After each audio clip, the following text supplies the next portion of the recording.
अस्सलामु अलैकुम वरहमतुल्लाहि वबरकातुहू।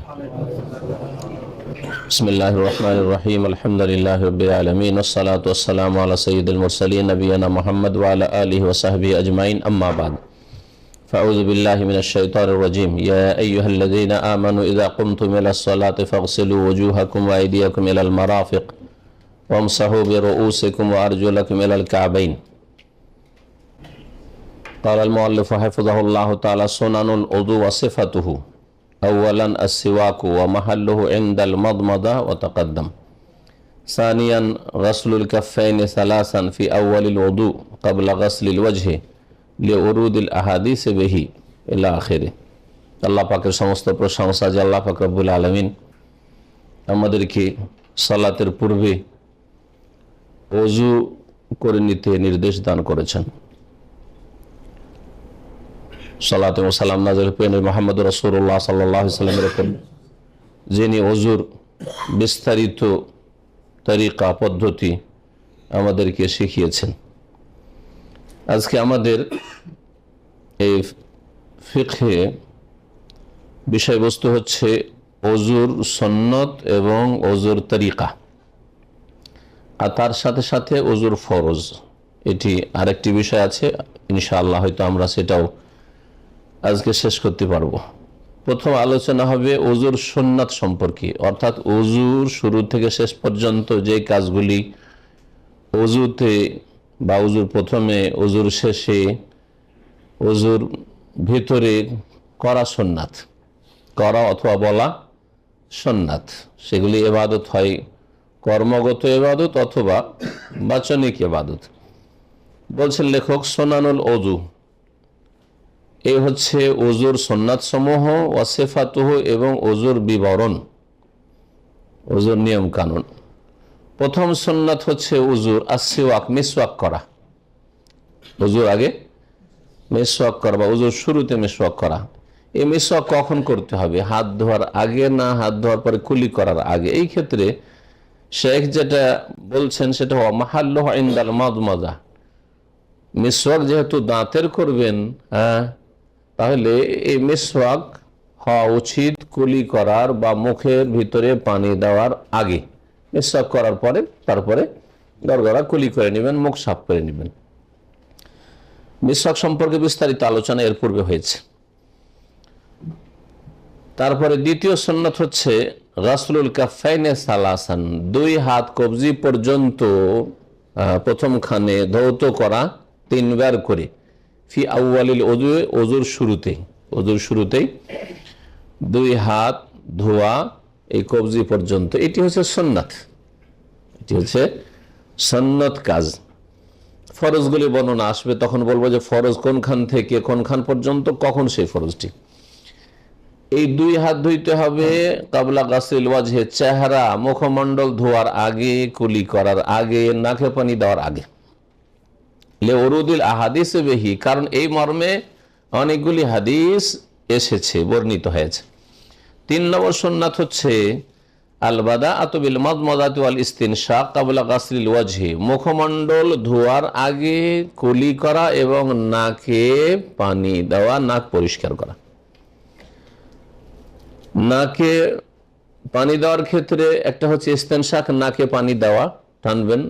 রোজা অবস্থায় থাকলে একটু কম করে হালকা টানবেন, আর রোজা অবস্থায় না থাকলে বেশি করে একটু টান দিতে পারে রাসূলুল্লাহ সাল্লাল্লাহু আলাইহি ওয়া সাল্লাম। বালিগ ফিল ইস্তিনশাক ইল্লা আন তাকুনা সাইবান, বেশি করে নাকে পানি নাও বা পানি টানো, তবে যদি রোজা অবস্থায় হও, সিয়াম অবস্থায় হও। কারণ সিয়াম অবস্থায় বেশি টানতে গিয়ে ভিতরে অনিচ্ছাকৃত পানি না চলে যায়, এজন্য সতর্কতা অবলম্বন করতে হবে। মাদমাদা মানে কুলি করা। এই কুলি করা মানে হচ্ছে ভিতরে পানিটাকে ফিরানো। কুলি করা মানে আমাদের দেশের লোকেরা ওইটাকে গড়গড়া, গড়গড়া মানে আওয়াজ করতে হবে, আর একেবারে একটা আওয়াজ করে থাকে, এটা বাড়াবাড়ি আসলে। তাই শেখ বলছেন যে এই কুলি করা, মুখে পানি দেওয়া এবং নাকে পানি দেওয়া একটু বেশি করে দেবে, সুন্দর করে দেবে, যাতে যখন সিয়াম অবস্থায়, রোজা অবস্থায় না থাকবে।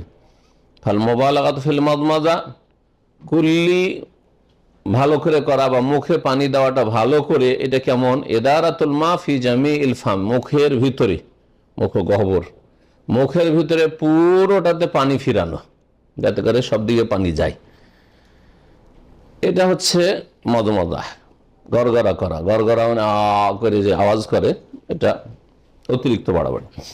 ওয়াফিল ইস্তিনশাকে, আর নাকে পানি দেওয়া মানে কি, জাজবুল মা, পানি টানা নাকে, এলা আকসাল আরফ, নাকের অপর ভাগ পর্যন্ত, নাকের অপর ভাগ পর্যন্ত, প্রথম দিকে নাকের মধ্যভাগ, অপর ভাগ।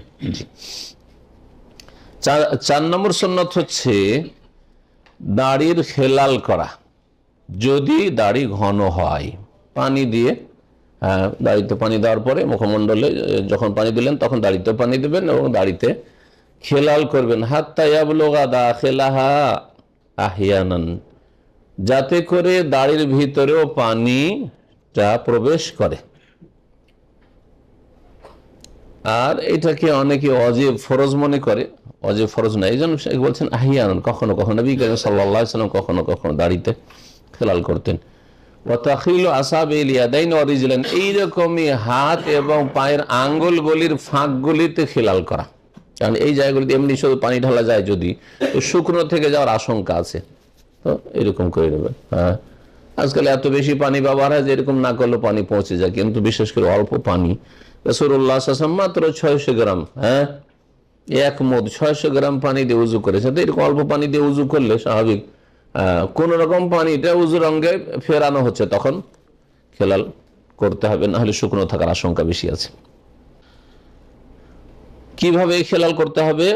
হাত এবং পায়ের আঙ্গুলগুলির, বলছেন বেআই ইউদ খেলা বাদাহমা বে বাজ, আঙ্গুলের, হ্যাঁ, এক হাতের আঙ্গুলগুলিকে আর এক হাতের আঙ্গুলের ফাঁকে ঢুকাবে। এটাও কখনো কখনো, সবসময় জরুরি নয়। নবী সাল্লাল্লাহু আলাইহি ওয়াসাল্লাম কখনো করেছেন, কখনো করেননি। এক কথা উদ্দেশ্য হচ্ছে ভেজানো, যাতে করে শুকনো না থেকে যায়, আর এটা সবসময় রাসূলুল্লাহ সাল্লাল্লাহু আলাইহি ওয়াসাল্লাম করেননি। দাড়ি যদি ঘন হয় তাহলে খেলাল করতে হবে, আর দাড়ি যদি পাতলা হয় তাহলে খেলালের কোনো প্রয়োজন নেই। চেহারাতে পানি দিচ্ছেন, সেই পানিটা দাড়িতে যে পানি দিচ্ছেন, পানি দেওয়া ওতেই চামড়া ভিজে যাচ্ছে এবং চামড়া ভিজেতে, আমরা চামড়াতে পানি পৌঁছাতে হবে, ওতে চামড়াতে পানি পৌঁছাতে হবে। দাড়ি ঘন না পাতলা, এর মাপকাঠি কি? এর মাপকাঠি সম্পর্কে ওলামারা বলেছেন যে যদি দাড়ির ফাঁক দিয়ে দিয়ে চামড়া দেখা যায়, হ্যাঁ, দাড়ির ভিতরে যে চামড়াগুলি আছে সেটা যদি দেখা যায় তাহলে বলতে হবে যে পাতলা দাড়ি, আর যদি দেখা না যায় তাহলে ঘন দাড়ি, তখন খেয়াল করবে। 5 নম্বর সুন্নাত হচ্ছে ডান দিক থেকে উজুর অঙ্গগুলি ধোয়া শুরু করা। ডান দিক থেকে হাত যখন ধুইছেন তখন ডান হাত ধুবে, তারপরে বাম হাত ধুবে, তাই না? পা যখন ধুবেন ডান পা, তারপরে বাম পা। তো এই যে ডান দিক থেকে শুরু করা, এটা কোনো ফরজ কাজ নয়, শর্ত নয়, ওয়াজিব নয়, বরং এটা হচ্ছে সুন্নাত কাজ। আর সুন্নাত কাজ মানে ভালো কাজ, সুতরাং ইচ্ছা করে সুন্নাতের বিপরীত করবেন না। কেউ যদি ভুল করে অজ্ঞতাবশত কেউ করে নেয় তাহলে ওকে বলা যাবে না তোমার উজু হয়নি। এটা হচ্ছে সুন্নত বলার অর্থ। সুন্নত বলার অর্থ এই নয় যে ছেড়ে দাও, করিও না। অনেকে মনে হয় সুন্নত মানে ছেড়ে দাও, করিও না, না, এটা নয়। সুন্নত মানে বাই চান্স কোনো একটা লোক আগে বাম হাত ধুয়ে নিয়েছে, তারপরে ডান হাত ধুয়েছে, উজু করার পরে বা উজু করার শেষে দেখছেন, আপনি দেখলেন, বললেন যে এরকম এটা তো ভুল হলো, আবার উজু করতে বলবেন না? উজু করতে বলতে হবে না, উজু হয়ে গেছে, তার উজুর অঙ্গগুলি ধোয়া হয়েছে, হয়ে গেছে। যদি সেটা ফরজ হইতো, ডান দিক থেকে শুরু করা ফরজ হইতো, তাহলে উজু হইতো না। তাহলে এই হচ্ছে হুকুমের পার্থক্য। ডান দিক থেকে শুরু করা তায়াম্মুন মানে হচ্ছে ওয়াহুয়াল বাদউ বিল উমনা মিনাল ইয়াদাইন, দুই হাতের ডান হাত থেকে শুরু করা, দুই পায়ের ডান পা থেকে শুরু করা, কাবলাল ইউসরা, বাম হাত বাম পায়ের আগে। 6 নম্বর সুন্নাত হচ্ছে আল ইতিয়ান বিসিফাতিল উযু আল ওয়ারিদা ফিস সুন্নাহ, হাদিসে যত রকমের ওযুর তরিকা পদ্ধতি বর্ণিত হয়েছে সবগুলি করার চেষ্টা করা। কখন এইরকম উযু করেন, কখন এইরকম করেন, কখন এইরকম করেন, কেমন কথা? ওযুর ক্ষেত্রে সবচেয়ে উত্তম হচ্ছে উযুর অঙ্গগুলি 3 বার করে ধোয়া, ঠিক আছে না? কিন্তু রাসূলুল্লাহ সাল্লাল্লাহু আলাইহি ওয়াসাল্লাম সবসময় 3 বার করে ধননি। কখন 3 বার করে ধুয়েছেন, কখনো 2 বার করে ধুয়েছেন, কখনো 1 বার করে ধুয়েছেন। তো মাঝে মধ্যে একবার করে শুধু পানি পৌঁছে গেল, ভালো করে একবার ধুইলেন, এটাও মাঝে মধ্যে করবে। এটা একটা সুন্নত। যাতে করে রাসূলুল্লাহ সাল্লাল্লাহু আলাইহি ওয়াসাল্লাম যতগুলি কাজ করেছেন আর সহি সূত্রে যেখানে প্রমাণিত সবগুলির উপর আপনার আমল থাকে। এটা আপনার রাসূলুল্লাহ ভালোবাসার পরিচয়, যে তিনি যেমন করেছেন আমি ওইরকম করছি। যদি সবচেয়ে ভালো হচ্ছে 3 বার করে ধোয়া, অধিকাংশ সময় 3 বার করে ধুইবেন, কিন্তু কখনো কখনো একবার বা 2 বার করবেন। কখনো কখনো রাসূলুল্লাহ সাল্লাল্লাহু আলাইহি ওয়াসাল্লাম কিছু অঙ্গ 2 বার, কিছু অঙ্গ 1 বার, কিছু অঙ্গ 3 বার করেছেন। এতে একটা লাভ হচ্ছে উম্মতের জন্য দিনকে সহজ করে দেওয়া। শর্ত না যে একই গিয়ারে থাকতে হবে, ওই 3 দিয়ে শুরু করেছে শুরু থেকে শেষ পর্যন্ত 3 তো 3, মুশকিল হয়ে যেত। কখনো ভুলে গেছেন, কোন অঙ্গ 2 হয়ে গেছে, কোন 3 হয়ে গেছে, তাই না? না, যদি হাত ধোয়ার সময় কি করলেন, 3 বার করেছেন, হ্যাঁ। তারপরে কুলি করার সময় বা মুখ ধোয়ার সময় 2 বার করেছেন, পা ধোয়ার সময় 1 বার করেছেন, কোনো অসুবিধা নেই, কোনো অসুবিধা নেই, যাই যাচ্ছে। কিছু অঙ্গ 1 বার, কিছু অঙ্গ 2 বার, কিছু অঙ্গ 3 বার, যাই যাচ্ছে। তো এটিও একটি সুন্নাত যে রাসূলুল্লাহ সাল্লাল্লাহু আলাইহি সাল্লামের যে তরিকাগুলি হাদিসে বর্ণিত হয়েছে সহিহ সূত্রে, সহিহ সনদে, সবগুলির উপর আমল করার চেষ্টা করা। ফাতারাতান ইয়াতাওয়াদ্দাউ মাররাতান মাররাতান, কখনো কখনো রাসূলুল্লাহ একবার করে ওযু করেছেন, মানে একবার করে অঙ্গগুলি ধুয়েছেন। বিআইয়াগসিলা কুল্লা উযুইন, প্রত্যেক অঙ্গ ধুয়েছেন, মাররাতান ওয়াহিদা, একবার করে। ফাতারাতান মাররাতান মাররাতান, কখনো কখনো 2 বার করে ধুয়েছেন। বিআইয়াগসিলা কুল্লা উযুইন মাররাতান, প্রত্যেকটি অঙ্গকে 2 বার করে ধুয়েছেন। ওয়া তারাতান সালাসান সালাসান, 3 বার করে ওযু করেছেন, তার মানে প্রত্যেকটি অঙ্গকে 3 বার করে ধৌত করেছেন। ওয়া তারাতান ইউখালিফু, কখনো কখনো বিভিন্ন রকম করেছেন, একটা উযুতে কয়েক রকম করেছেন। কিরকম? ফায়াগসিলুল ওয়াজহা মাল মাদমাদাতি ওয়াল ইস্তিনশাকে, চেহারা এবং কুলি করা, নাকে পানি দেওয়া 3 বার করেছেন হয়তো। ওয়াল ইয়াদাইন মাররাতাইন, 2 হাত ধুয়েছেন 2 বার করে। ওয়ার রিজলাইন, পা ধুয়েছেন তখন মাররাতান ওয়াহিদা, 1 বার করে হয়তো।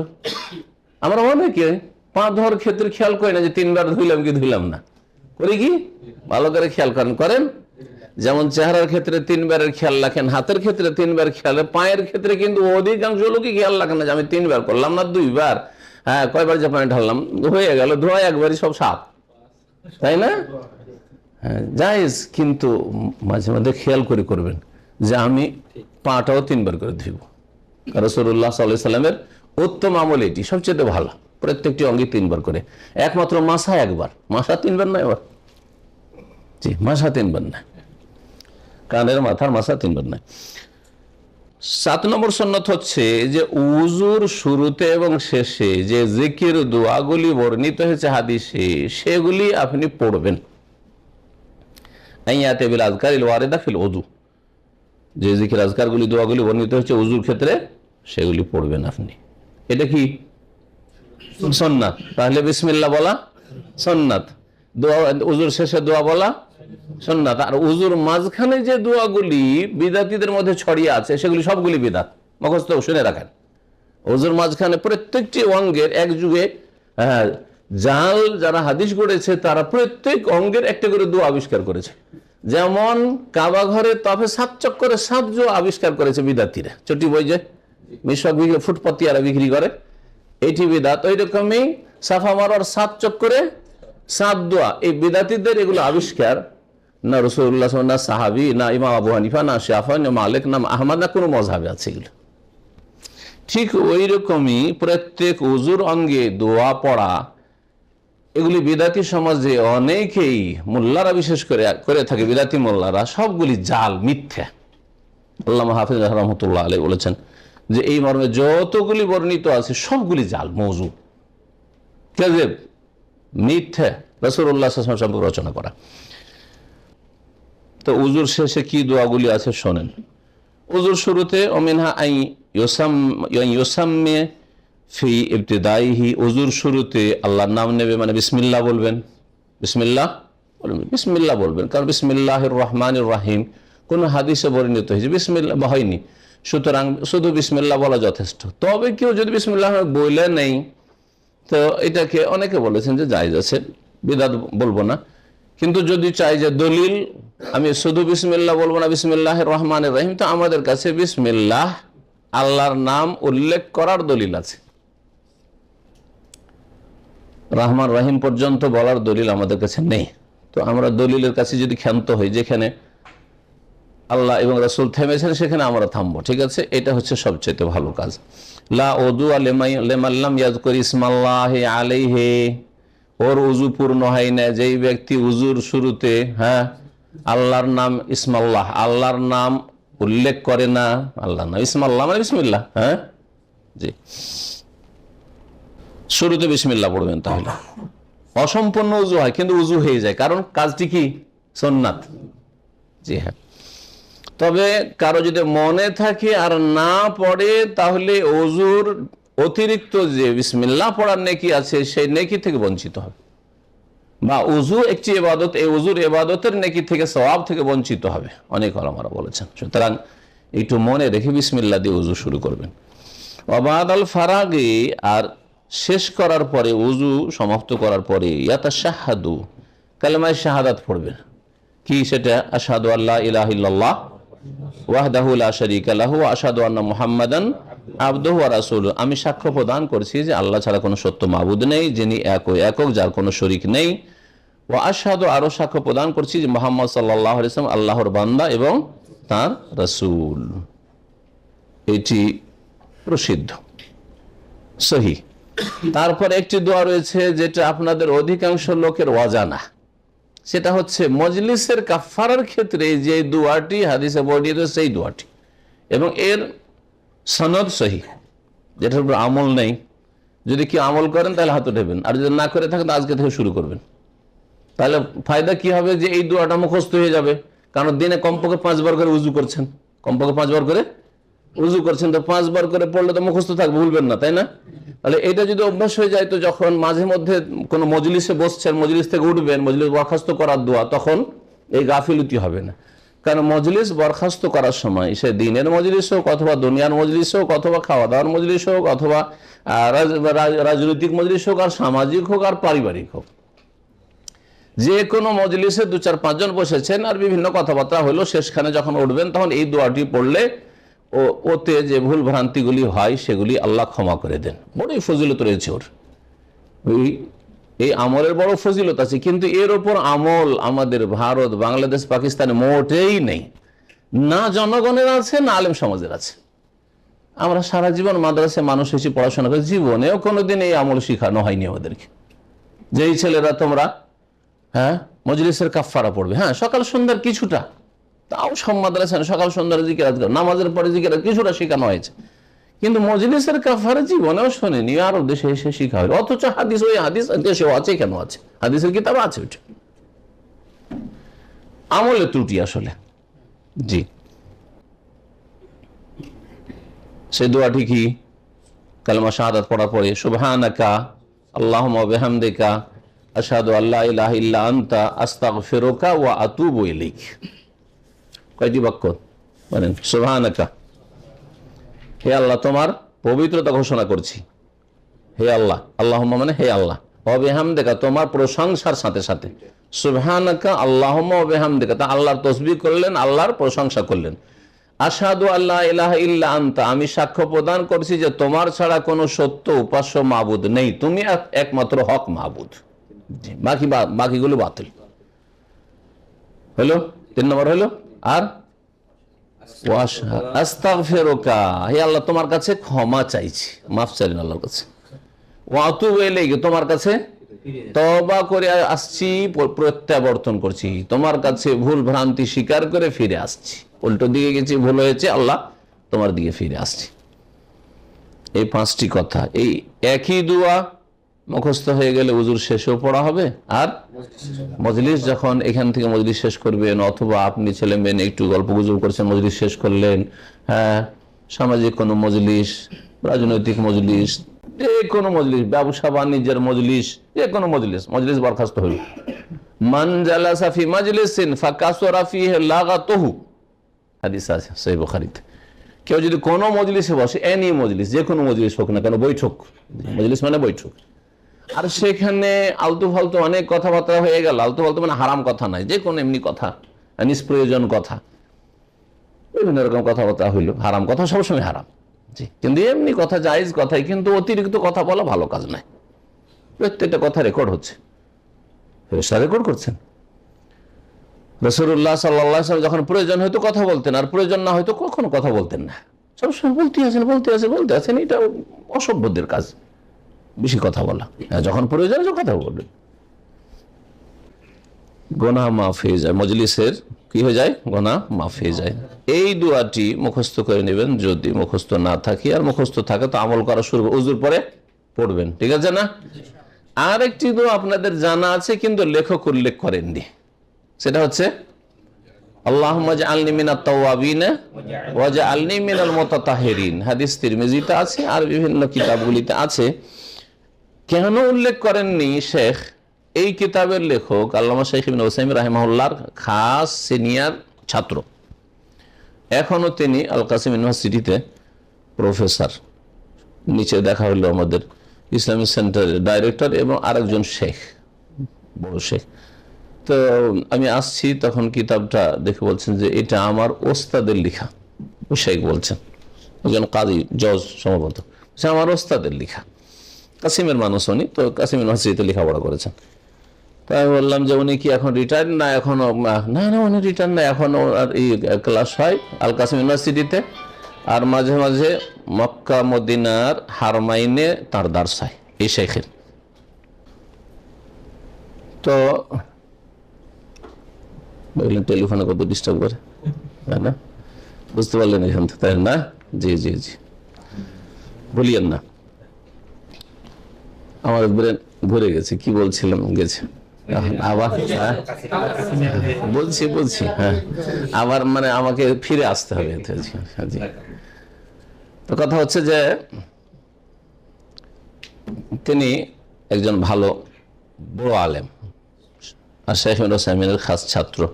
তিনি কেন এই দোয়াটি উল্লেখ করলেন, অথচ প্রসিদ্ধ দোয়া সমাজে? এই দোয়া সম্পর্কে এখানে আসার আগে, এর আগেও পড়েছি, কিন্তু এই সময় আবার একটু রিভাইজ দিলাম, যে দেখি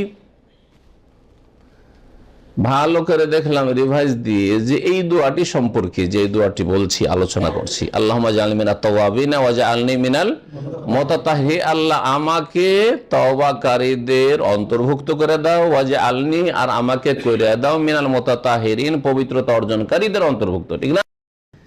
এই দোয়া সম্পর্কে আলেমদের বড় দ্বিমত আছে। একটা বড় দল যেটা সাধারণভাবে বলে যাচ্ছেন সেটা হচ্ছে যে হাদিসটা হাসান বা সনদ সহিহ, সেজন্য আমল করেন। আর একদল গবেষক আলেমরা ভালো গবেষণা করে দেখছেন যে হাদিসের সনদ সহিহ না, দুর্বল, হ্যাঁ, জয়ীফ। তো যার ফলে শেখের কাছে এটাই প্রাধান্য পেয়েছে যে আল্লাহুম্মা জাআলনি মিনাত তাওয়াবিন ওয়া জাআলনি মিনাল মুতাতাহহিরিন, এই হাদিসটি হচ্ছে জয়ীফ, দুর্বল, সেই জন্য উল্লেখ করেননি। আল্লাহু আলাম, ইখতিলাফ আছে ওতে, কিন্তু এই দুটি দোয়াতে কোনো দ্বিমত নেই, এই দুটি দোয়া পড়বেন।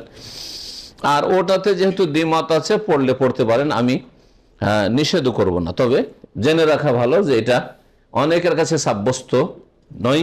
জি হ্যাঁ। এখন উজুর তরিকা, সিফাতুল উজু, উজুর নিয়ম কানুন কি শুরু থেকে শেষ পর্যন্ত।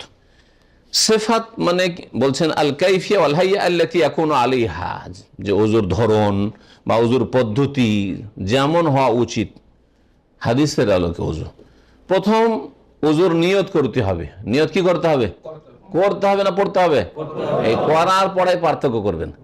বিদ্যার্থীরা করার পড়ায় পার্থক্য করে না, তো বলে করতে হবে আর পড়ে, বলে এক কথা আর করে আর এক কাজ, তাই না? মানে আপনি নিয়ত করলেন না, আর আবার না হয়তো পড়ছে, তো পড়লেন, আপনি করলেন কই? করি তো আমরা এখানে। নিয়ত করার জায়গা হচ্ছে কলব, হৃদয়। ভালো করে শুনে রাখেন, অনেকে হেদায়েত হয়েছে শুধু এই কথাটা বুঝার পরে। কথা তো ঠিকই, হ্যাঁ, বিদ্যার্থীরা বলছে নিয়ত করতে হবে, আর পড়তে শুরু করছে না হয়তো করছে। আর শুধু তারপরে এর আগে আপনাদেরকে অনেকবারই বলছে দু চারটা ইবাদত, বাকিগুলোতে নাই। হাজার হাজার ইবাদত আছে, কোনোটাতে না হয়তো পড়ে না। এর আগে বলেছি না, মনে আছে না? ভুলে গেছেন? নামাজ, রোজা, আর হজ উমরা, আর উজু, এই কয়েকটা ইবাদতে শুধু নামাইতো পড়ে বিদ্যার্থীরা।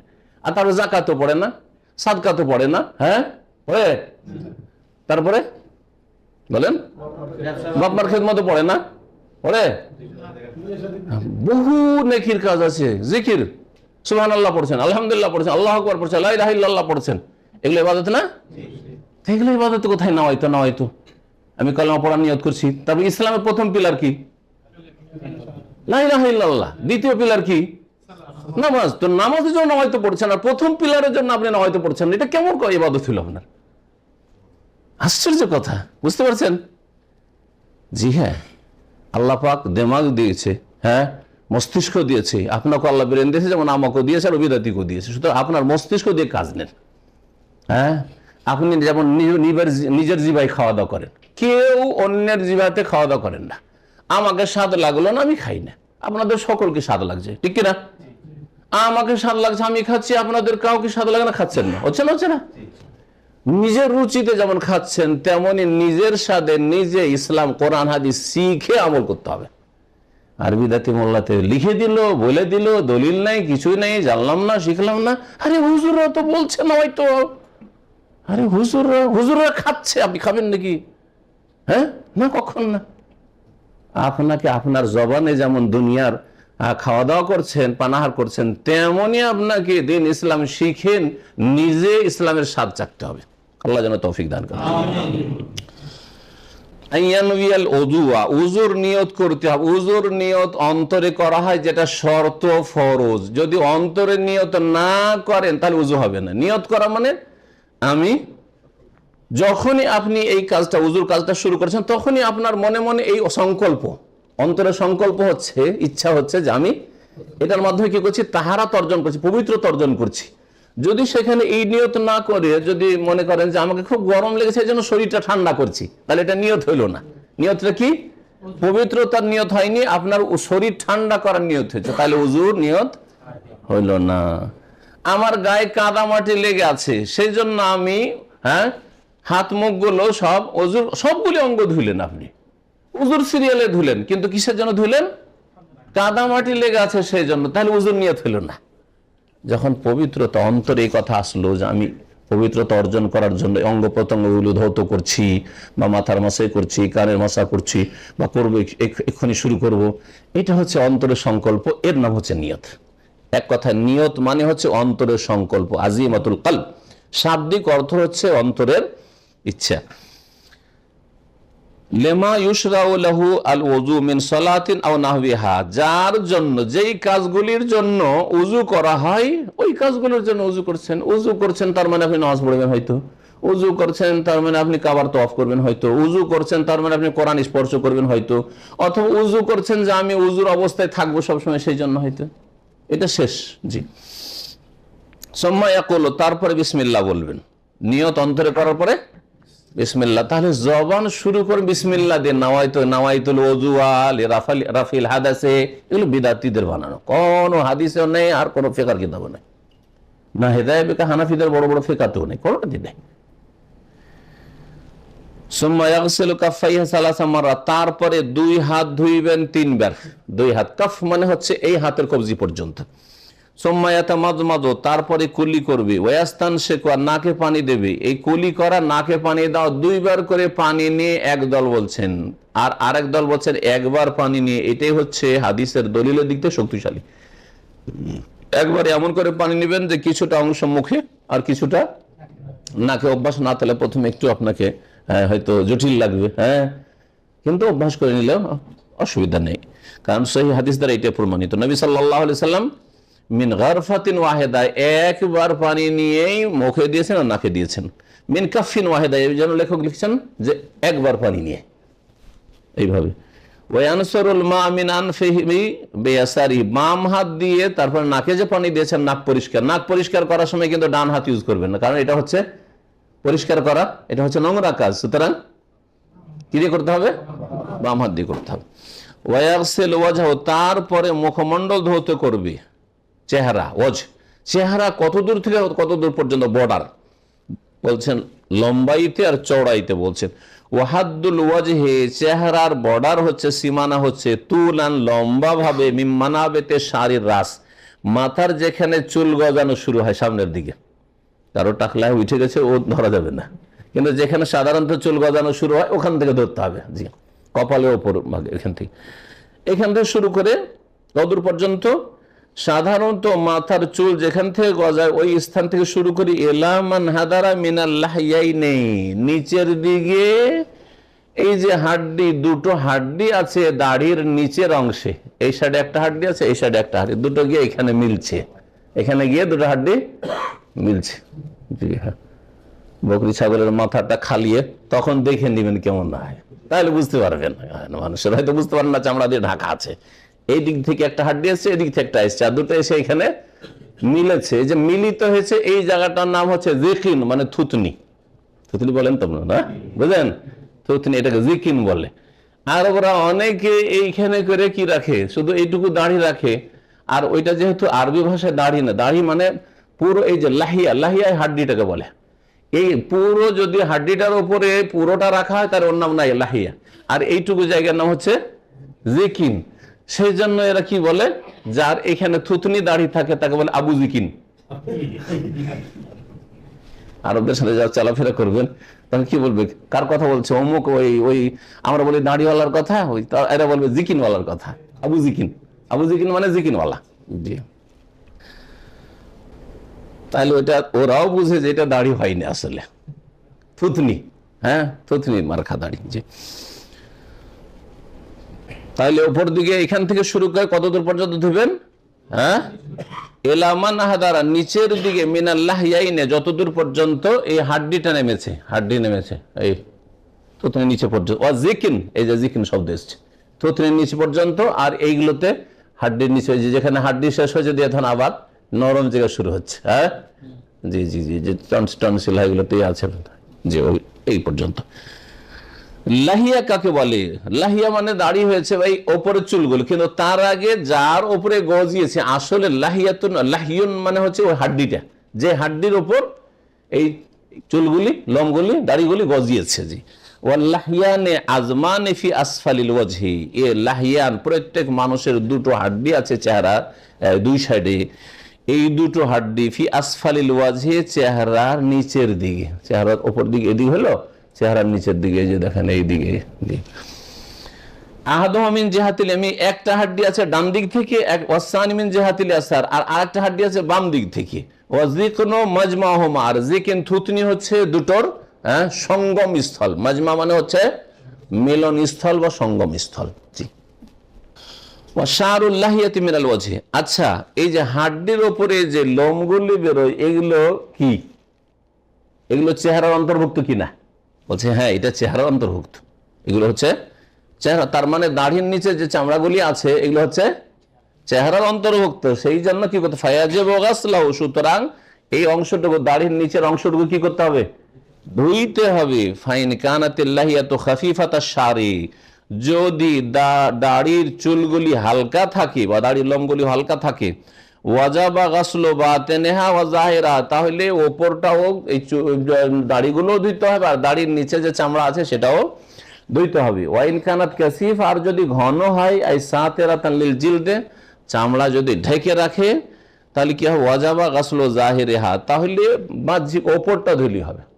এত ঘন দাড়ি, হ্যাঁ আমাদের ভাই, আমাদেরও অধিকাংশ লোকের ঘন দাড়ি এখানে, কিন্তু মাশাআল্লাহ, যেমন মুশকিল এটা যে দাড়ির নিচে আপনি পুরো পানি পৌঁছাবেন, কেমন করে বুঝবেন যে পানি পৌঁছে?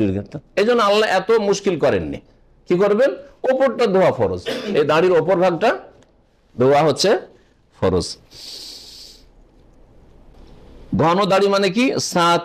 চামড়া ঢেকে আছে, ঘন দাড়ির সঙ্গে তাহলে কি চামড়া দেখতে পাওয়া যায় না, এটা ঘন। ওয়াজাবা গাসলু যাহিরা ওয়া ইস্তাহিবু তাখিলু বাতিনহা, আর দাড়ির নিচের অংশ খেলাল করা এটা মুস্তাহাব, সুন্নাত, শুধু ফরজ নয়। তাহলে আমরা দাড়ির খেলালের হুকুম জানলাম যে এটা ফরজ নয়, কি মুস্তাহাব, সুন্নাত, সুন্নাত মুস্তাহাব কাজ।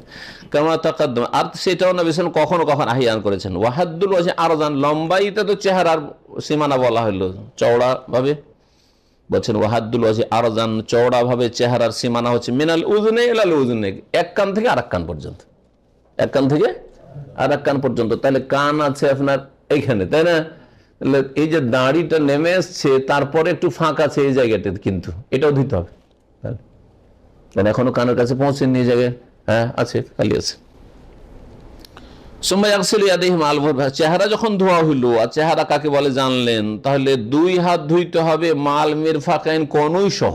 কনুই বলেছি গত সপ্তাহে, কনুই হচ্ছে এই যে হাড্ডি উঁচা হয়ে আছে, এইদিকে এটা উঁচা আছে, এই যে উঁচা আছে, এইগুলো হচ্ছে কনুইয়ের হাড্ডি। ওয়াহাদুল ইয়াদে হোনা, এই হাত ধোয়া যে ফরজ কত দূর থেকে কত দূর? প্রথম এতটুকু যে ধোয়া দিয়ে শুরু করেছে উজু, ওটার হুকুম কি ছিল? সুন্নাত। তাহলে কি যদি কেউ সুন্নাত ছেড়ে দেয়, কুলি করেছে, প্রথম কুলি করেছে, আর এই হাত ধোয়নি, হয়তো হাত ধোয়নি, তাহলে এখন ওকে যে হাত ধোয়া ফরজ, আল্লাহ ফাগসিলু ওজুহাকুম ওয়া আইদিয়াকুম, তোমাদের হাতগুলি ধৌত করো এলাল মারাফিকে, কনুই সহ। তো কনুই সহ মানে এইগুলো যদি শুকনো থেকে যায়, এখান থেকে আর এইটুকু ধুলে হবে না। এখন বলছে যে কোনখান থেকে কোন পর্যন্ত এখন ফরজ হবে। ওয়াহাদুল ইয়াদে হোনা, এখানে হাতের সীমানা হচ্ছে মিন রউসিল আসাবে মাল আযাফিরি ইল আউয়ালিল আদুদে, আঙ্গুলগুলির অগ্রভাগে যে নখ রয়েছে, এই যে নখের অগ্রভাগ থেকে শুরু করে কতদূর পর্যন্ত? বাহু শুরু হওয়া পর্যন্ত। এই কনই সহ ধুইবেন, কনইয়ের পরে কি হচ্ছে? কনইয়ের যে হাড্ডি আছে, হাড্ডির পরে বাহু শুরু হচ্ছে, এটা বাহু, আদুদ আরবিতে বলে। তো এটাকে আদুদ বলে, এটাকে সাইদ বলে, এটাকে রুস্ক বলে, এটাকে কাফ বলে। হাতের এক একটা অংশের আরবিতে শব্দ আছে, মানে বাংলাতে হয়তো অনেক শব্দ খুঁজে পাবেন না হয়তো। জি,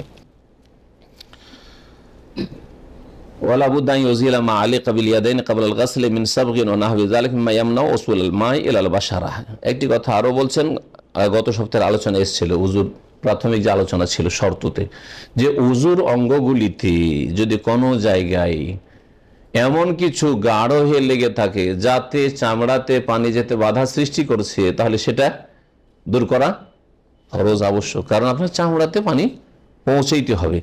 তো বলছেন যে আবশ্যক হচ্ছে দুই হাত ধোয়ার ক্ষেত্রে যখন ধুইতে যাবেন, ধোয়ার আগে যদি কোনো কিছু হাতে লেগে থাকে, মিন সাবগিন, পেন্ট, গাঢ় রং, অথবা এরকম কিছু, মহিলাদের বলেছিলাম নখ পালিশ, বা এরকম কোন স্টিকার লেগে আছে, কেউ স্টিকার লেগে রয়েছে, কেউ স্টিকার উঠে ফেলতে হবে। জি, যেটা চামড়াতে পানি পৌঁছাতে বাধা সৃষ্টি করে এমন কিছু রাখা যাবে না। সুম্মায়ামসাহু কুল্লা রাসিহি, তারপরে হাত যখন ধোয়া হয়ে গেল কি করতে হবে? মাথার মাসে করতে হবে। মাথার মাসা কতটুকু করতে হবে?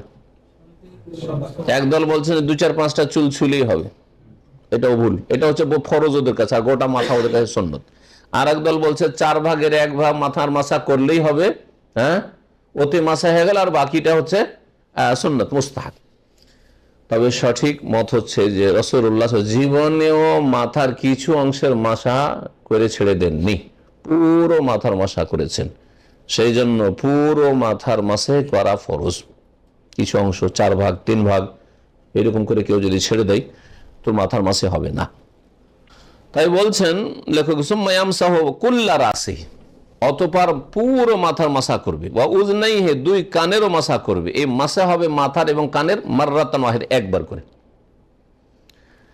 এই হাত ধোয়ার পরে দেখছেন যে হাতে পানি আছে, একটু পানি আছে, এই পানি দিয়ে কি মাথার মাসা চলবে?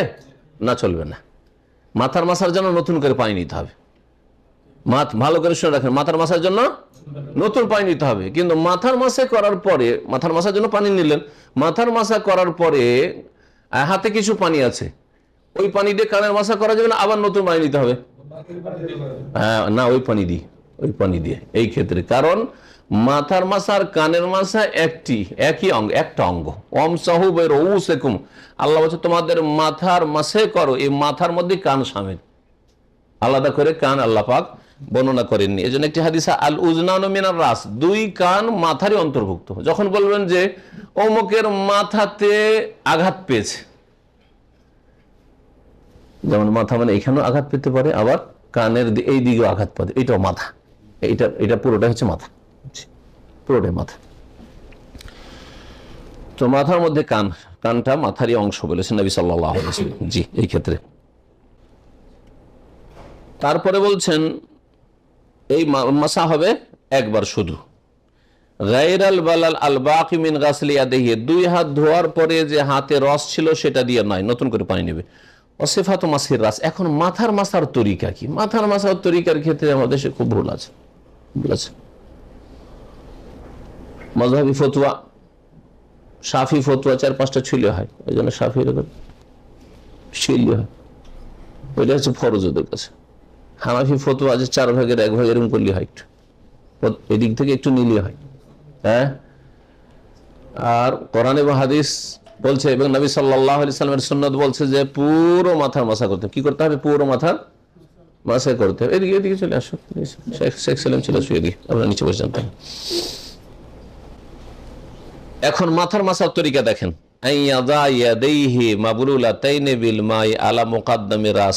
প্রথম কথা হাতকে ভিজিয়ে নেন, 2 হাত ভিজিয়ে নিয়ে মাথার অগ্রভাগে রাখেন, এখানে রাখে দেন। তারপরে ওয়া ইয়ামুর রহমা এলা কাফাহ বা ইয়মির রহমা আমার থেকে, হ্যাঁ ইমরান, ও ইয়মির রহমা এলা কাফাহ, তারপরে এই 2 হাতকে নিয়ে যাবে মাথার শেষ ভাগ পর্যন্ত। কাফা বলা হয় ওই গোস্ত নরম জায়গাটাকে যেখানে গিয়ে চুল গজা শেষ হয়ে যায়, একবারে চুল শেষ, যেখানে চুল গজানো শেষ হয়েছে, এটা হচ্ছে কাফা। এখান পর্যন্ত নিয়ে যাবে। তাহলে পুরো মাথার এখানে নিয়ে গেলেন, শুধু নিয়ে গিয়ে ছেড়ে দিলে হবে না, ধরে থাকেন, ভালো করে শিখেন কি করতে হবে। তারপরে সুম্মা ইয়ারুদ্দুহুমা, তারপরে রিটার্ন নিয়ে আসবে, রদ মানে রিটার্ন করা, একেবারে এখান থেকে ফিরিয়ে নিয়ে আসবে, এলাল মাউদি, ওই জায়গা পর্যন্ত, আল্লাযী বাদা মিনহু, যেখান থেকে শুরু করেছিল। হ্যাঁ, তাহলে এবার দেখাই, এইখানে হাতটা ভিজালেন, তারপর রাখলেন, রাখার পরে নিয়ে গেলেন, এখানে নিয়ে যাওয়ার পরে আবার এখানে নিয়ে আসবেন। সবগুলি চুলের উপর হাত ফিরাইতে হবে না, এটা জরুরি না, আর এটা সম্ভব না। সবগুলি চুলে কেমন আপনি দেখতেও পাচ্ছেন না, সবগুলি চুলের উপর হাতের আঙ্গুল ফিরলো না, হ্যাঁ, কিন্তু পুরো মাথার উপর দিয়ে ফিরিয়ে নিয়ে যেতে হয়, আঙ্গুলগুলিকে পুরো মাথার উপর দিয়ে ফিরিয়ে নিয়ে যেতে হবে, নিয়ে আসতে হবে। হাযা হুয়াল আফযাল, এটি হচ্ছে সবচেয়ে উত্তম তরিকা মাসার, মানে নিয়ে গেলেন আবার ফিরিয়ে নিয়ে আসলেন, যেই জায়গা থেকে শুরু করে সেখানেই ফিরিয়ে নিয়ে আসলেন, এইভাবে হাদিসের শব্দ এসছে। ওয়া কাইফা মাসাহা রাস আজজাহু, তবে যে কোনো ভাবে যদি পুরো মাথার মাসা করে নেয় তো হয়ে যাবে। তাহলে কেউ যদি শুধু এরকম করে, পুরো মাথার মাসাটা একবার এরকম করলো, হয়ে যাবে, কিন্তু পুরোপুরি উত্তম হইল না। নবী সাল্লাল্লাহু আলাইহি সাল্লাম ওইভাবে করেছেন, নিয়ে গেছেন, ফিরিয়ে নিয়েছেন। সুম্মা ইউদখিলু ইসবাইহি আস-সাব্বাবাতাইনি ফি খিরকাই উযনাইহি, 2 কানের যে ছিদ্র আছে, 2 কানের ছিদ্রে সাব্বাবা আঙ্গুলকে ঢুকাবে। সাব্বাবা এই আঙ্গুলকে বলা হয়। সাব্বুন মানে কি জানেন? গাল দাওকে আরবিতে কি বলে? সাব্বুন। হ্যাঁ হ্যাঁ, ওয়ালা তাসুব্বুল্লাযিনা ইয়াদউনা মিন দুনিল্লাহ, আল্লাহ বলছেন যারা আল্লাহ ছাড়া অন্যের উপাসনা করে, পূজা করে, ওদেরকে গাল দিও না, ওদের দেবদেবীকে গাল দিও না। সব হ্যাঁ, ফায়াসুব্বুল্লাহ, না হলে তারা কি করবে? আল্লাহকে গাল দিবে। তোমরা তাদের দেবদেবীকে যদি গালি দাও, হ্যাঁ, তাহলে ওরা কি করবে? অজ্ঞতার কারণে ওরা ওদের আল্লাহকে গাল দেবো। হ্যাঁ, আমাদের দেবদেবীকে গাল দিচ্ছে, ওরা যার ইবাদত করে তাকে গাল দেবো, তা আল্লাহকে গাল দিবে না? দিবে না। তো রিয়াকশনে যদি দেখা যায় ক্ষতি হচ্ছে, অথচ মাবুদ হচ্ছে বাতিল মাবুদ, বাতিল উপাস্য, তারপর গাল দেওয়া যাবে না, ইসলাম নিষেধ করছে।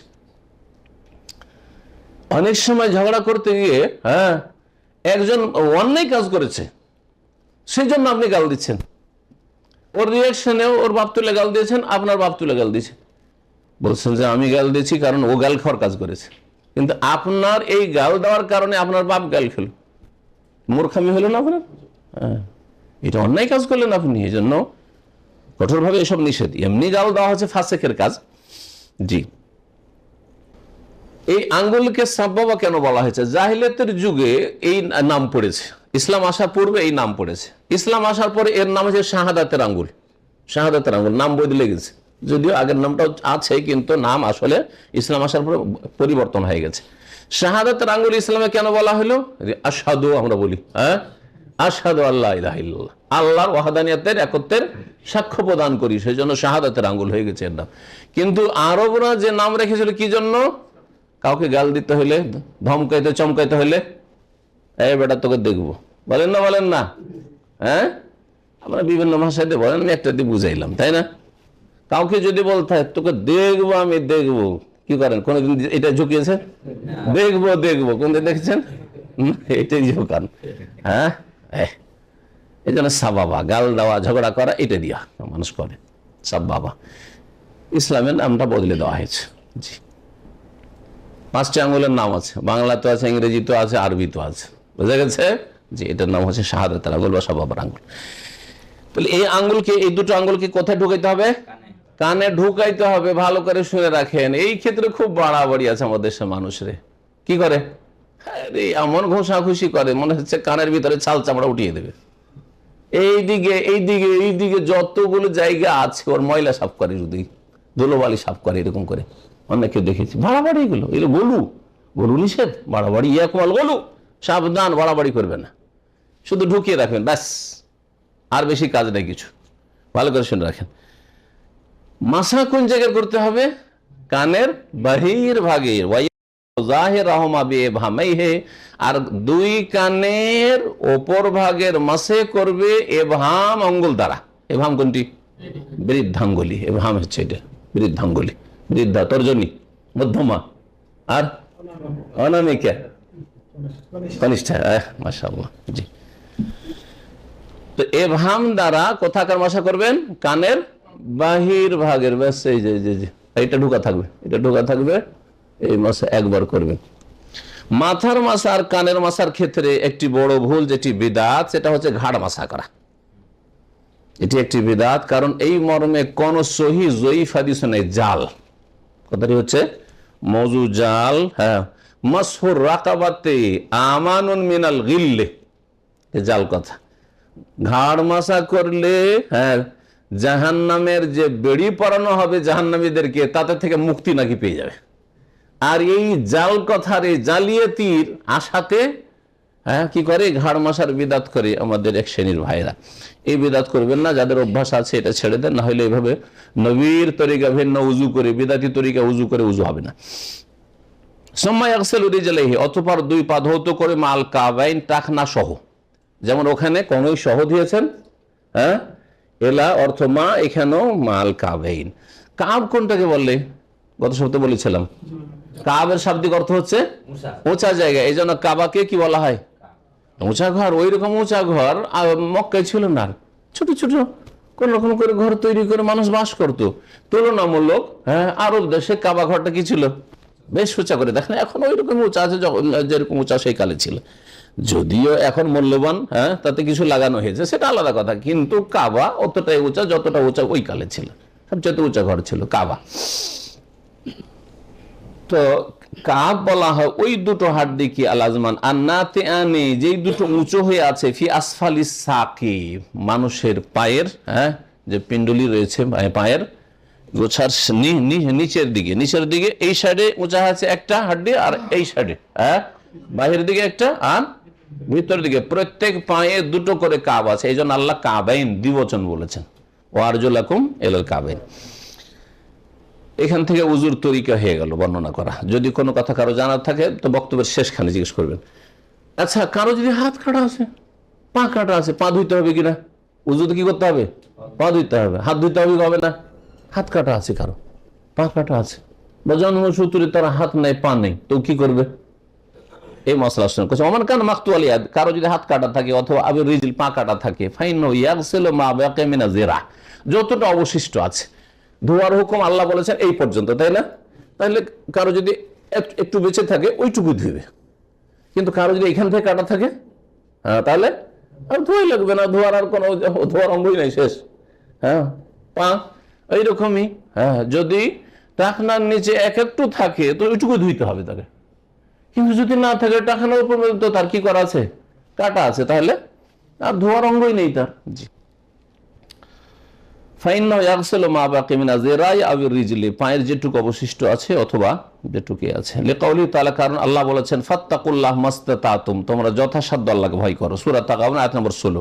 নবী করিম সাল্লাল্লাহু আলাইহি ওয়াসাল্লামের বুখারী মুসলিম হাদিস, আমার তো আমি তোমাদেরকে কোনো হুকুম করলে ফাতু মিনহু মাস্তাতাতুম, তোমরা সেটা পালন করো যতটুকু পারো, যথাসাধ্য।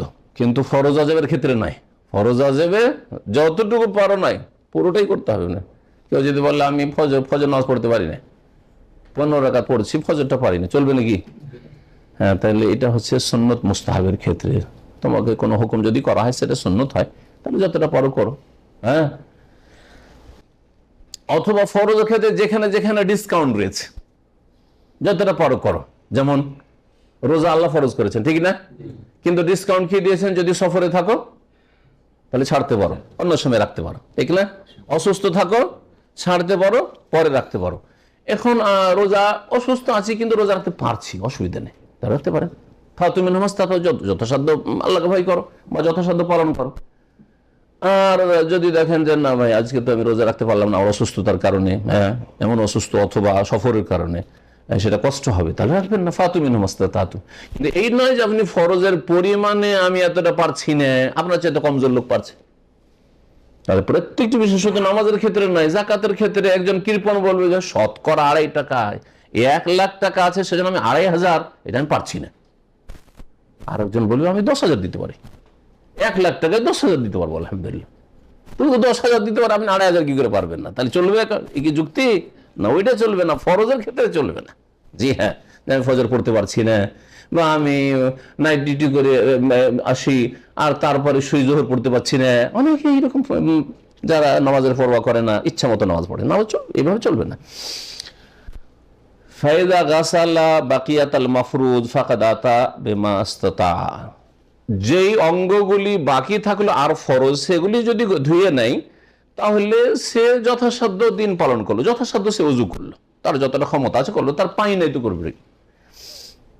সুম্মা বাদাল ফারাগে আলা সিফাতিল মুতাকাদ্দিমা, ওপরে বর্ণিত নিয়ম মোতাবেক উযু সেরে এই দোয়া বলবে কি, যা নবী করিম সাল্লাল্লাহু আলাইহি ওয়াসাল্লাম থেকে বর্ণিত হয়েছে, মিনাল আদিয়া ফি হাযিহিল হাল, এই অবস্থায় দোয়া। আর তা হচ্ছে আশহাদু আল্লা ইলাহা ইল্লাল্লাহু ওয়াহদাহু লা শারীকা লাহু ওয়া আশহাদু আন্না মুহাম্মাদান আবদুহু ওয়া রাসূলুহু, এই একটি কালিমা শাহাদাত। আর সুবহানাকা আল্লাহুম্মা ওয়া বিহামদিকা আশহাদু আল্লা ইলাহা ইল্লা আনতা আস্তাগফিরুকা ওয়া আতুবু ইলাইকা। দুটো একটু আগে বললাম, আবার যেহেতু ওযুর নিয়ম বর্ণনা করেছেন সেজন্য লেখক রিপিট করলেন, তো দুইবার রিপিট হয়ে গেল। তার সাথে একটু আগে বললাম আরেকটি দোয়া, সেটা সম্পর্কে ইখতিলাফ রয়েছে, একদল যেহেতু জয়ীফ বলেছেন আর লেখকের কাছে সেটা হয়তো জয়ীফ সাব্যস্ত, সেজন্য তিনি উল্লেখ করেন, সেটা হচ্ছে আল্লাহুম্মা জাআলনি মিনাত তাওয়াবিন ওয়া জাআলনি মিনাল মুতাতাহহিরিন। ওযুর ফরজগুলি আজকে সেরেই দিই। ওযুর ফরজ হচ্ছে 6টি, ওযুর ফরজ হচ্ছে 6টি, ভালো করে শুনে রাখেন। ওযুর ফরজ 4টি নয়, বরং 4টির সাথে আরো 2টি মিলাতে হবে, ভালো করে আজকে জেনে নেন, যারা জানেন না আর যারা জানেন আবার একটু রিভাইজ হয়ে যাবে। উজুর ফরজ বা উজুর রুকুন, ফরজ কোনগুলি? যেগুলি উজুর রুকুন, পিলার, উজুর মধ্যে কিছু খুঁটি আছে, জরুরি বিষয় রয়েছে। ওয়াহি আরকান, ও সেগুলি হচ্ছে আরকানুল উযু। প্রথম হচ্ছে গাসলুল ওয়াজহি, চেহারা ধোয়া। চেহারা কোনটাকে বলা হয়? মুখমণ্ডল। এই চেহারা যখন বলবেন, চেহারার একটা হচ্ছে এই মুখগহ্বর, চেহারার ভিতরে আছে, মুখের ভিতরে, সুতরাং ফাম ভিতরে কুলি করাটা ওর মধ্যে শামিল, কুলিও করতে হবে, কুলি করাও এই জন্য ফরজ বা ওয়াজিব। এটা হচ্ছে সঠিক মত, যদি ইখতিলাফ রয়েছে। এইরকমই চেহারার ভিতরে আছে এই নাকটা, তো নাকের ওপর ভাগ যেমন ধুইবেন তেমন নাকের ভিতরেও যতটা পানি পৌঁছানো যায় কি করতে হবে? পৌঁছাতে। এইটাও ওয়াজিব সঠিক মতে, আর লেখকও সেটাকে প্রাধান্য দিয়েছেন। সুতরাং নাকে পানি দেওয়ার ক্ষেত্রে, কুলির ক্ষেত্রে অবহেলা করবেন না। কিছু ফুকাহারা যদিও সুন্নাত বলেছেন, কিন্তু সেটা শক্তিশালী মত নয়। আর এটি হচ্ছে আপনার সতর্কতা, কারণ একটা সুন্নত কাজ যদি জরুরি মনে করে করেন তো গুনাহগার হবেন না, ঠিক না? ধরে নেন সুন্নত, কিন্তু জরুরি মনে করে যদি করেন তো গুনাহগার হবেন না। আর যদি ফরজ কাজকে সুন্নত বলে অবহেলা করে কখনো ছেড়ে দেন, তাহলে উযুটাই হলো না, গুনাহগার শুধু না, উযু হবে না।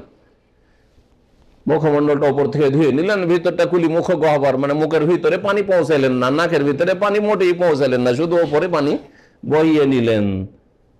আর সত্যি যদি এই মাসলাই শক্তিশালী, সেটাই ঠিক হয় আল্লাহ পাকের কাছে, তাহলে আল্লাহ বলবেন যে তোর তো উযু হয়নি, কারণ তুই নাকের ভিতরে পানি ঢুকাইসনি, শুকনো থেকেছে, মুখের ভিতরে পানি ঢুকাইসনি, সুতরাং সেটাও শুকনো থেকেছে, হবে কিনা?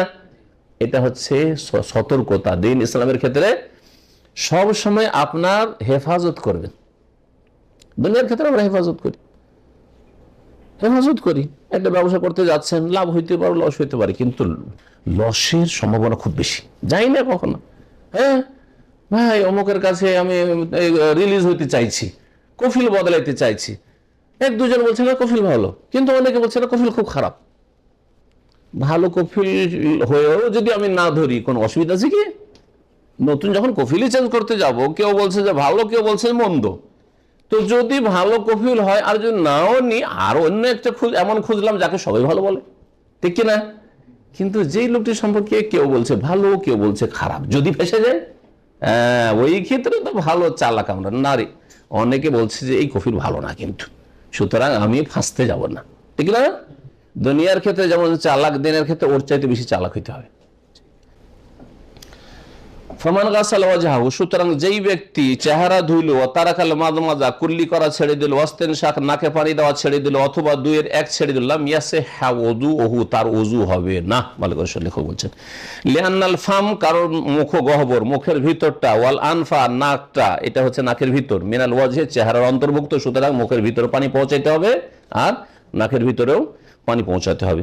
কারণ মহান আল্লাহ বলেছেন ফাগসিলু ওজুহাকুম, তোমাদের চেহারাগুলিকে কি করো, ধৌত করো, আর চেহারার মধ্যে মুখের ভিতরটাও শামিল, নাকের ভিতরটাও শামিল। ফামারা বিগাসিল ওয়াজহি কুল্লিহি, সুতরাং আল্লাহ বলেছেন চেহারা পুরোটাই ধুইতে হবে। ফামান তারাকা শাইআম মিনহু, তার কিছু যদি ছেড়ে দেয় তাহলে আল্লাহ যা নির্দেশ দিয়েছেন তা পালন করলো না। আর নবী করিম সাল্লাল্লাহু আলাইহি ওয়াসাল্লাম সর্বদাই যখনই উযু করেছেন, কুলিও করেছেন, নাকে পানিও দিয়েছেন এবং এর নির্দেশও দিয়েছেন। ওয়ালাম ইউনকাল আনহু, কখনো একটি উযু জীবনে করেননি তাতে আন্নাহু তারাকা, যে উযু করেছেন আর কুলি করেননি আর নাকে পানি দেননি, এইরকম কোনো উযু করেননি রাসূলুল্লাহ। যখন সর্বদাই হেফাজতের সাথে আপনি কুলি করেছেন আর নাকে পানি দিয়েছেন তাহলে এটা ওয়াজিব, ফরজ কাজ। দ্বিতীয় রুকুন হচ্ছে বা ফরজ হচ্ছে উযুর গাসলুল ইয়াদাইন মাল মিরফাকাইন, দুই হাত কনুই সহ এখান পর্যন্ত ধোয়া। জি, আল্লাহ বলেন ওয়াইদিয়াকুম ইলাল মারাফিক, তোমাদের হাতগুলি ধৌত করো কনুই সহ, সূরা মায়েদার আয়াত নম্বর 6 এর অংশ। ইলাল মারাফিক মানে গত সপ্তাহে বলেছিলাম, এলা মানে মা, শহীদ সাথে। কারণ নবী করিম সাল্লাল্লাহু আলাইহি সাল্লামের একটি হাদিস বর্ণিত হয়েছে আবু হুরায়রা রাদিয়াল্লাহু তাআলা আনহু থেকে, তিনি বর্ণনা করেছেন রাসূলুল্লাহ সাল্লাল্লাহু আলাইহি ওয়াসাল্লাম থেকে, গাসালা ইয়াদাইহি, রাসূলুল্লাহ দুই হাত ধৌত করলেন, হাত্তা আশরাফিল আযদে, এত দূর পর্যন্ত যে তিনি বাহু পর্যন্ত পৌঁছে গেলেন। এদিক থেকে ধুইতে গিয়ে, আযদ হচ্ছে একটু আগে বললাম মানে বাহু পর্যন্ত পৌঁছে গেলেন, তাহলে কনুই সহ ধৌত করতে হবে। রাওয়াহু মুসলিম, হাদিস সহিহ মুসলিমের, যেটা প্রমাণ করে যে কনুয়ের এই হাড্ডি ধোয়ার অন্তর্ভুক্ত। তৃতীয় ফরজ হচ্ছে মাসহুর রাসে কুল্লিহি, পুরো মাথার মাসহ করা, পুরো মাথার মাসারই অন্তর্ভুক্ত হচ্ছে অমিনহু উজনান, দুটো কান, সুতরাং দুই কানের মাসা করাও ওই রকমই ফরজ যেমন মাথার মাসা করা ফরজ। কানের মাসা সুন্নাত তাহলে বলবেন না, অনেকে এরকম করে, কারণ কানটা হচ্ছে মাথার অন্তর্ভুক্ত, মাথা যখন ফরজ তখন কানেও ফরজ, কানও ছাড়বেন না। তবে কানের জন্য আলাদা করে পানি নেবেন না, যেমন অনেকে আমাদের দেশে করে থাকে। ওয়ালি ফিআলিহি সাল্লাল্লাহু আলাইহি ওয়াসাল্লাম, নবী করিম সাল্লাল্লাহু আলাইহি ওয়াসাল্লামের কর্ম রয়েছে যে তিনি কানের মাসা সর্বদাই করেছেন মাথার সাথে। ওয়ালাম ইউনকাল আনহু সাল্লাল্লাহু আলাইহি ওয়াসাল্লাম, নবী সাল্লাল্লাহু আলাইহি ওয়াসাল্লাম থেকে কখনো বর্ণিত হয়নি যে তিনি মাথার কিছু অংশ মাসে করেছেন, কিছু ছেড়েছেন, এরকম কখনো করেননি।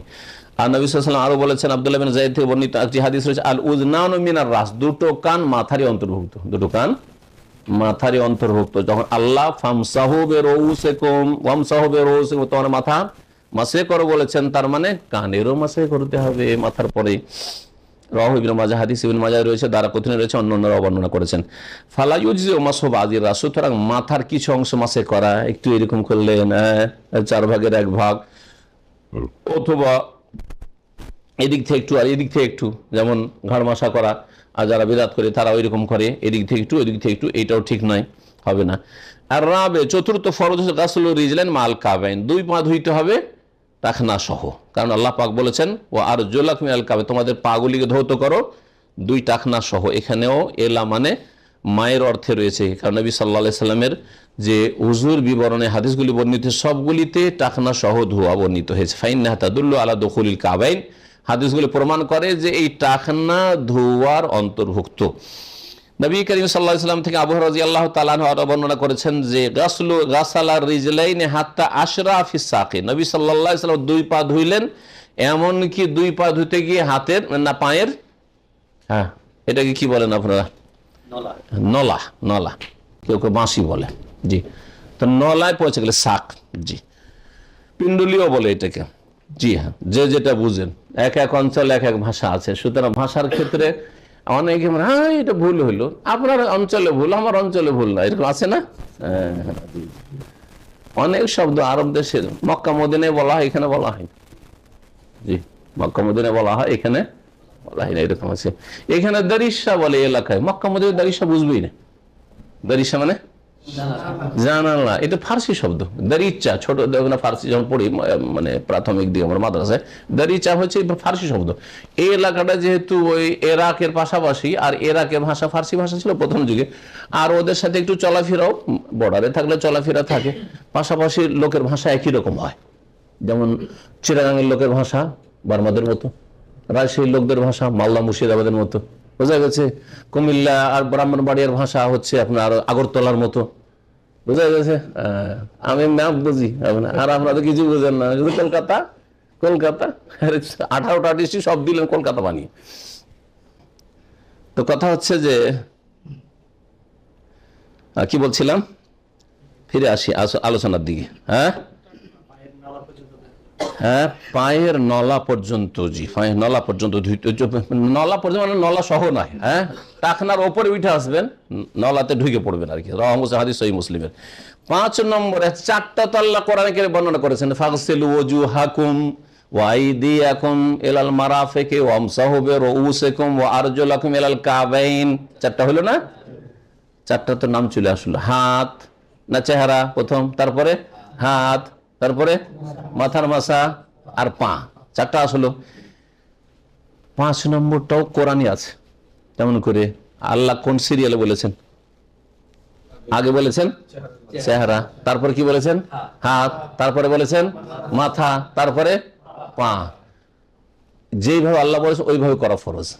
তো কোরআন আসলো না? আসলো না? হ্যাঁ, যদি এই তরতিব ফরজ না হইতো, কেউ আগে পা ধুইলো, তারপরে মাথার মাসা করলো, আর তারপরে হাত ধুইলো, শেষখানে মুখটা ধুয়ে ফ্রেশ হয়ে উঠে গেল, ওযু হবে? ওযু হবে না, কারণ কোরআনের তরতিবের খেলা, কোরআনে যে সিরিয়াল আছে সেই সিরিয়ালে ওযু করলো না, হবে না। জীবনে ওই এক ওযু এরকম নবী সাল্লাল্লাহু আলাইহি ওয়াসাল্লাম করেননি, বোঝা গেছে না? এই জন্য তরতিব পর্যায়ক্রমে যেইভাবে আল্লাহ বয়ান করেছে এইভাবে করতে হবে। এই মর্মে নবী কারীম সাল্লাল্লাহু আলাইহি ওয়াসাল্লাম একটি হাদিস, ইবদাউ বিমা বাদা আল্লাহু বিহি, যেখান থেকে আল্লাহ শুরু করেছেন ওখান থেকে শুরু করো, বা আবদাউ বিমা বাদা আল্লাহু, যেখান থেকে আল্লাহ শুরু করেছে সেখান থেকে আমি শুরু করব। হাদিসটাকে দুইবার পড়া হয়েছে। তখন বলেছেন নবী সাল্লাল্লাহু আলাইহি ওয়াসাল্লাম যখন সাফাতে গিয়ে সাই শুরু করলেন, কোনখান থেকে শুরু করলেন? সাফাতে। বাড়ি আপনার মারওয়ার দিকে, নবী সাল্লাল্লাহু আলাইহি ওয়াসাল্লাম বাড়ি মারওয়ার দিকে ছিল। হ্যাঁ, বাবু সাল্লামের, নবী সাল্লাল্লাহু আলাইহি ওয়াসাল্লামের যে বাড়ি ছিল মারওয়ার দিকে ছিল। তো গেলেন নিজের বাড়ির দিকে, সবারই বাড়ির দিকে টান থাকে, থাকে না? আরে গরু ছাগলের বাড়ির দিকে টান থাকে, আপনারা জানেন কি জানেন না? গরুর গাড়ি দেখো, আমরা চড়ে বিয়েতে বরযাত্রী গিয়েছি, যাওয়ার পথে যখন যাচ্ছে সকালবেলা তখন গাড়ি টানে না, আর বিকেল বেলা যখন টান দেয়, যখন খেয়ে দেয় গরু, তখন আর কিছু বলতে হয় না, কারণ মালিকের বাড়ির দিকে টান দিচ্ছ, বোঝা গেছে না? তো সবারই টান বাড়ির দিকে আছে না নেই? আপনাদের প্রত্যেকের আপন আপন ডিস্ট্রিক্ট, আপন আপন গ্রামের দিকে একটা টান আছে। এটা হচ্ছে প্রাকৃতিক বিষয়, মহাব্বতে তাবি, প্রাকৃতিক ভালোবাসা। এমনকি পশু পাখিরও আছে, আছে নাই? হ্যাঁ হ্যাঁ। তো রাসূলুল্লাহ সাল্লাল্লাহু আলাইহি ওয়াসাল্লাম মারওয়া ছেড়ে দিয়ে সাফা দিয়ে শুরু করলেন কেন? হ্যাঁ, আল্লাহ বলছে ইন্না সাফা ওয়াল মারওয়াতা মিন শাইরিল্লাহ, সাফা এবং মারওয়া আল্লাহ নিদর্শনাবলীর অন্তর্ভুক্ত। আল্লাহ আগে সাফা বলেছেন। এখন যদি কেউ গিয়ে সবগুলি হোটেল দাম্মাওয়ালাদের এইদিকে গাছদার দিকে থাকে, বা সামিয়া এইদিকে মোয়াল্লার দিকে থাকে, মারওয়ার দিকে, ঠিক কিনা? এই দিক থেকে গিয়ে আরে এত দূর ঘুরতে যাবো, এইখান থেকে শুরু করে দিই, হবে? হবে কি না? মোটেই হবে না, মোটেই হবে না। ঠিক তেমনি উজুতে যেই তরতিবে আল্লাহ বলেছে ওই তরতিবে আপনাকে উজু করতে হবে। এবার বোঝা গেছে? তাহলে আমাদের সমাজে যে ফিকহ কিতাবে 4টা ফরজ বলা হয়েছে, ভুল কথা।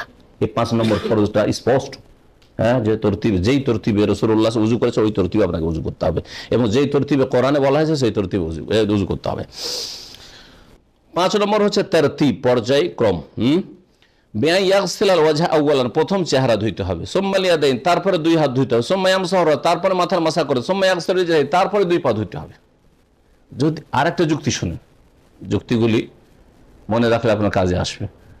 সেটা হচ্ছে যে যদি এই তরতিব পর্যায়ক্রমে উজু করা ফরজ রুকুন না হইতো, তাহলে ধোয়ার অঙ্গগুলি একসাথে বয়ান করে দিতেন, আর মাসে করা একটা আছে ওইটাকে আলাদা বয়ান করতেন, ঠিক না? মাঝখানে 3 নম্বরে কেন বয়ান করলেন? আল্লাহ বলতেন ফাগসিলু ওয়াজুহাকুম ওয়া আইদিয়াকুম ইলাল মারাফিকি ওয়া আরজুলাকুম ইলাল কাবাইন ওয়ামসাহু বিরুউসিকুম, এরকম বলতেন, বুঝছেন? 3 নম্বরে কেন মাসা ঢুকালেন? অথচ পাও ধুইতে হচ্ছে, হাত আর মুখ ধুইতে হচ্ছে, হাত মুখ দুটো বলার পরে মাসা শুরু করে দিয়ে আল্লাহ বয়ান করা, তারপরে বলছেন ওয়া আরজুলাকুম, পা কেন? তার মানে যেইভাবে আমি বয়ান করেছি ওইভাবে করতে হবে। 3 নম্বরে বয়ান করেছি কি মাসা, 3 নম্বরে মাসা করতে হবে, তারপরে পা ধুইতে হবে। পা ধোয়া আর আগে মাসা করতে হবে, হ্যাঁ, মাসা পরে করলে চলবে না, যে পাটা ধুই নি তারপরে শেষখানে মাসা টাসা করে উঠে যাবো, চলবে না, হবে না। জি, আল্লাহ পাক রব্বুল আলামিন এই আয়াতটি এর আগে তরজমা হয়ে গেছে, যে আয়াতটি এখানে নিয়ে এসেছেন, ফাইদখালুল মামসুহি বাইনাল মাগসুলাত, ওই যুক্তিটা বলছেন যে ধৌত করার অঙ্গগুলি, যেই অঙ্গগুলি ধৌত করা আল্লাহ হুকুম দিয়েছে সেগুলির মাঝখানে মাসে করার অঙ্গ যেটি রয়েছে, অর্থাৎ মাথা আর কান, এটাকে আল্লাহ যে বর্ণনা করেছেন, এটা কি প্রমাণ করে? ইয়াদুল্লু আলা ইশতিরাতি তরতিবে, প্রমাণ করে যে তরতিব হচ্ছে শর্ত, পর্যায়ক্রমে উযু করা হচ্ছে শর্ত, ফরজ। ওয়ান নবী সাল্লাল্লাহু আলাইহি ওয়াসাল্লাম রাত্তাবাল উযু আলা হাযিল কাইফিয়া, নবী সাল্লাল্লাহু আলাইহি ওয়াসাল্লাম উযুর সিরিয়াল এইভাবেই দিয়েছেন, এই নিয়মে দিয়েছেন। ওয়ালাম ইয়াসবুত আনহু সাল্লাল্লাহু আলাইহি ওয়াসাল্লাম, নবী সাল্লাল্লাহু আলাইহি ওয়াসাল্লাম থেকে জীবনেও একটি উযু প্রমাণিত নয় আন্নাহু আখাল্লা বিহাযিল কাইফিয়া, এর ব্যতিক্রম কোন অন্য রকম উযু করেছেন। জি, 6 নম্বর তাহলে কি থাকলো? 5টা তো হইল। 6 নম্বর একদল আছেন 4টা থেকে উঠেছে 5টা পর্যন্ত বলেছেন, 6 বলেননি তারা, একটা মত এটাও আছে। জি, কিন্তু সঠিক হচ্ছে না, 6 নম্বর আরেকটা ফরজ আছে উযুর, সেটা হচ্ছে যে উযুর যে অঙ্গগুলি ধোয়া এবং মাসে করা রয়েছে এগুলির মাঝখানে যেন বেশি গ্যাপ না পড়ে যায়, হ্যাঁ, ব্যবধান না হয়ে যায়। কতটা ব্যবধান চলবে? 1-2 মিনিটের ব্যবধান, যাতে আগের অঙ্গটি শুকিয়ে না যায়। কিন্তু এতটা ব্যবধান দিলেন 2 অঙ্গের মাঝখানে যে আগের অঙ্গ ধোয়ার পরে পরের অঙ্গতে আসার মাঝখানে কি করতে লাগে না, আগেরগুলো সব শুকিয়ে গেছে, 5 মিনিট 10 মিনিট হয়ে গেছে, তাহলে উযু হবে না, আবার নতুন করে শুরু করতে হবে। এটাকে আরবি ভাষায় মাওয়ালাত বলে, মাওয়ালাত, পরস্পরতা বজায় রাখা। এটা হচ্ছে পর্যায়ক্রমে করা তরতিব, সিরিয়াল, আর এটা হচ্ছে পরস্পরতা বজায় রাখা, মাওয়ালাত। ওয়ালা ইউআলি, মাওয়ালাত মানে হচ্ছে পরস্পরতা। সেটা কেমন? ওয়াহিয়া আন ইয়াকুনা গাসলুল আযাইল মাযকুরাত মুতাওয়ালিয়ান, এই উল্লেখিত অঙ্গগুলি ধৌত করার মাসে করা পরস্পর হবে এমন ভাবে, বিহাইসু লা ইয়াফসিলু বাইনা গাসলি উযউইন, হ্যাঁ, ওয়াল উযউ আল্লাযী ক্বাবলাহু বিফাসিলিন তাওয়িলিন উরফান, যে অঙ্গটি ধুইছে আর তার আগে যে অঙ্গটি ধুয়েছে তার মাঝখানে যেন লম্বা সময় যেন বিরতি না দিয়ে দেয়। বাল ইউতাবিউ গাসলাল আযা, বরং পরস্পর কি করে যাবে? অঙ্গগুলি ধুয়ে যাবে আর মাসা করে যাবে, এইভাবে করতে হবে। উদাহরণ দিয়ে একটি, শেষ হতে যাচ্ছে। উযু আজকাল ব্যস্ততার জিন্দগি, মোবাইল এক বড় ফিতনা, তাই না? আপনাদের হয় কি না হয়, যার বেশি কল আসে তাকে জিজ্ঞেস করিয়েন, বাথরুমেও আরাম দেয় না সাইলেন্ট না করলে, হ্যাঁ, দুটো শান্তিতে খেতেও পাওয়া যায় না, কথা বলছে সাইলেন্ট না করলে। জি, তো উযুর সময়ও আরাম পাওয়া যায় না, আর উযুর সময় একটু কেটে দিলাম তখন আবার শুরু করেছে। আর কিছু লোক আছে কেটে দিলে, কেন কাটলেন আপনি, আবার করবে। আচ্ছা, যেই লোক একবার কেটে দেওয়ার পরে আবার টেলিফোন করছে, সেই লোকটি সামনে থাকলে ওর আচরণটা কি? ওই মোবাইল থেকে এটা তর্জমা করেন, আমি তর্জমা করি, ভাই আমি কথা বলতে পারবো না, না কথা বলবো, তাই না? তর্জমা করেন এটা। একবার কেটে দিল মানে আপনার সাথে কথা বলতে চাই না, যে কোনো কারণে, সে ব্যস্ত হোক, এমার্জেন্সি হোক, কথা বলতে চাই না, আবার দিলেন কল। নামাজের মধ্যে এরকম করে, যদি কেউ ভুলে যান নামাজে মোবাইল সাইলেন্ট করতে, আর দেখেন এক শ্রেণীর মূর্খরা কি কাজ করে দেশ বিদেশ থেকে। তো বিশেষ করে বেনামাজি হলে তোর খবরই নেই যে এখন নামাজ চলছে, ও তো খবরই রাখে না, নিজের শহরের হইলেও, তাই না? তো এই যে মোবাইলের কেটে দিলেন, কল আসছিল কেটে দিলেন, তারপর আবার কল করছে, তার মানে কি? ওই লোকটা সামনে থাকলে বলছে, ভাই আমি কথা বলতে পারছি না, ব্যস্ত আছি। বলছে, না না শুনবো না, কথা বলবো, ঠিক কিনা? এটা কত বড় মূর্খতা, ভাই কথা বলতে চাই না, আপনার সাথে ব্যস্ত আছে। ওয়াতাসকুতুল মাওয়ালা, তবে এই পর, হ্যাঁ বুঝাচ্ছিলাম যে মোবাইল চলে আসলে আর উঠিয়ে নিলেন, উঠিয়ে নেওয়ার পরে কথা বলতে বলতে ও ছাড়ছেই না। ওইদিকে অর্ধেক ধোয়া হয়েছিল, হাত মুখ একটু ধোয়া হয়েছিল, মাথার মাথা আর পা ধোয়া বাকি, আর ওই সময় টেলিফোন ধরে গেল 10 মিনিট পরে দেখুন সব শুকিয়ে গেছে। উযু হবে না? হবে না, আবার শুরু করে। ওয়াতাসকুতুল মাওয়ালা, তবে এই পরস্পরতা কখনো কখনো মাফ, আল্লাহ ডিসকাউন্ট দিচ্ছেন, ছাড়। জি, কি অফার? ওয়াতাসকুতুল মাওয়ালাতু বিল উযরি, কোন ওজর, শরীয়তি ওজর যদি থাকে তো পরস্পরতা কি হয়ে যাবে? মাফ হয়ে যাবে, আপনার কান থেকে নেমে যাবে। তাসকুতু মানে কামা, যেমন লাউ ইহতাজা ইলা ইজালাতে মা ইয়ামনা উসুলাল মা ইলা বাশারাতে, ধুইছিলেন, ধুইতে ধুইতে দেখলেন হঠাৎ করে চেহারা ধোয়া হয়ে গেছে, আর হাত ধুছিলেন, ধুইতে ধুইতে দেখছে আরে হাতে তো এখানে করে পেন লেগে আছে, কারণ এই পেনটা উঠাতে উঠাতে এদিকে মুখ শুকিয়ে গেছে, চেহারা যে ধুয়েছিলেন শুকিয়ে গেছে, তো 5-10 মিনিট লেগেই গেল আপনার পেন উঠাইতে, আবার শুরু করবেন নাকি শুরু থেকে? না, এটা ওজোর, কারণ আপনি উজুরই কাজ করে যাচ্ছেন। উজুর বাইরের কাজ আর উজুর কাজে পার্থক্য আছে। এটা হচ্ছে কিসের কাজ? ওজুরই কাজ। উজুর গরজে আপনি এই প্যান্টটা উঠাচ্ছেন, তাই না? আর মোবাইল ধরেছেন, ওটা উজুর কাজে না। হ্যাঁ, এইরকমই আপনার কফিলের অর্ডার চলে আসলে উজু অর্ধেক হয়েছে, তাল আব্দুল্লাহ তাল, মোহাম্মদ তাল। শুনে রাখেন, কাউকে ডাকলে, অপরিচিত লোকে ডাকলে আব্দুল্লাহ বলে ডাকতে, মোহাম্মদ বলে ডাকা যায়জ নাই। ভালো করে শুনে রাখেন, কারণ মোহাম্মদ আরবরা এই ভুলটা করে, অনেকে অশিক্ষিতরা বা ইসলাম যারা ভালো করে বুঝে না গভীর ভাবে। মোহাম্মদ মানে কি? মোহাম্মদ মানে কি? প্রশংসিত। মোহাম্মদ মানে প্রশংসিত। তো একটা কাফিরকে, আল্লাহর দুশমনকে মোহাম্মদ তাল মানে প্রশংসিত এসো বলা ঠিক না ভুল? ও প্রশংসিত না মোজাম্মাম, নিন্দিত, ধিকৃত? কথা বোঝা গেছে? সেটা মোহাম্মদ বলা যায় না, তবে আব্দুল্লাহ বলা যাবে।